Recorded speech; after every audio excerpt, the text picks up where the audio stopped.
बात बताएं, जिनकी शादी हो गई वो भी पछता रहे और जिनकी नहीं भाई वो भी पछता रहे। जय हो उमरेड मंडल की। जिनकी शादी हो गई वे भी टेंशन में कि क्यों हो गई।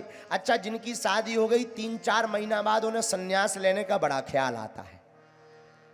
हाँ, शादी के बाद सबसे ज्यादा सन्यासी होने का ख्याल आता है। इसका मतलब ये नहीं है कि हम अपना अनुभव बता रहे, क्योंकि अपनी तो भाई ही नहीं है, ये तो हम दूसरों का बता रहे हैं। विवाह होने के बाद सन्यासी बनने का ज्यादा मन करता है। अच्छा, शादी ऐसी चीज है, जिनकी हो गई वो भी रो रहे, जिनकी नहीं भाई वो भी रो रहे। जिनकी हो गई वो क्यों रो रहे? क्या बात है भैया, क्यों रो रहे हो? तुम्हारी तो शादी हो गई है। बोले कुछ दिन और रुक जाते, बढ़िया मिल जाती। अच्छा, एक और है, अच्छी कार अच्छी लुगाई लेने के बाद में फिर यही आता है, कुछ दिन और रुकते बढ़िया मॉडल मिल जाता। आओ, जिनकी नहीं भाई शादी वो भी टेंशन में। तुम क्यों टेंशन में हो? कुछ नहीं, हो जाए, घर बस जाए। रोटी बना बना हैरान है। आओ बताओ, दोनों रो रहे हैं, जिनकी नहीं भाई और जिनकी हो गई वो भी रो। अच्छा, पत्नियां भी बड़ी खतरनाक होती हैं, इनको कहते हैं श्रीमती।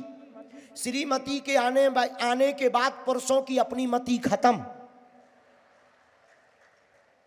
जितनी भी चलती सब श्रीमती की, और श्रीमती और फिर महाराष्ट्र की तो आहा।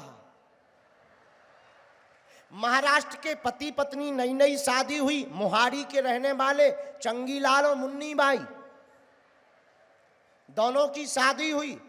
चंगीलाल बेचारा हमारे गांव का, मुन्नी बाई मोहाड़ी की। दोनों यहीं से चले जा रहे थे, रोड पर गधा खड़ा था, गधा। गधे को देख करके चंगीलाल की पत्नी मुन्नी बाई बोली, सुनो तुम्हारे रिश्तेदार खड़े, रिश्तेदार राम राम तो कर लो। लेकिन चंगीलाल भी मध्य प्रदेश का था, उसने राम राम नहीं किया, दंडवत प्रणाम किया। पत्नी बोली ये क्या है? खड़े होकर के बोला, ससुर जी प्रणाम। तुम कहो रिश्तेदार, बताओ ऐसे भी होते हैं। खैर कोई बात नहीं, शादी होनी चाहिए। जिनकी नहीं भाई भगवान करे उनकी हो जाए।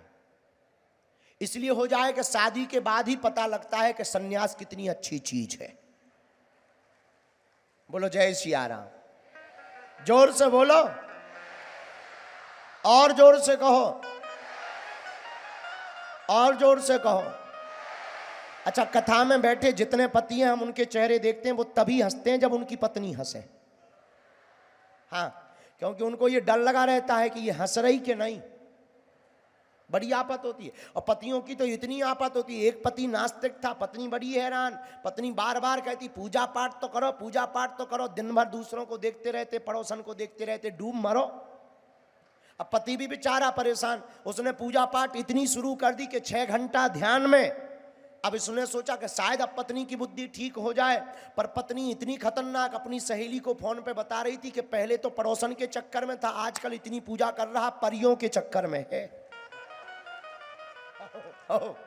पति बोला बताओ, दोनों तरफ आफत है। बोलो सीताराम। खैर महाराष्ट्र की नहीं बात है ये वेस्ट इंडीज की चर्चा बता रहे, आप लोग बुरा मत मानना।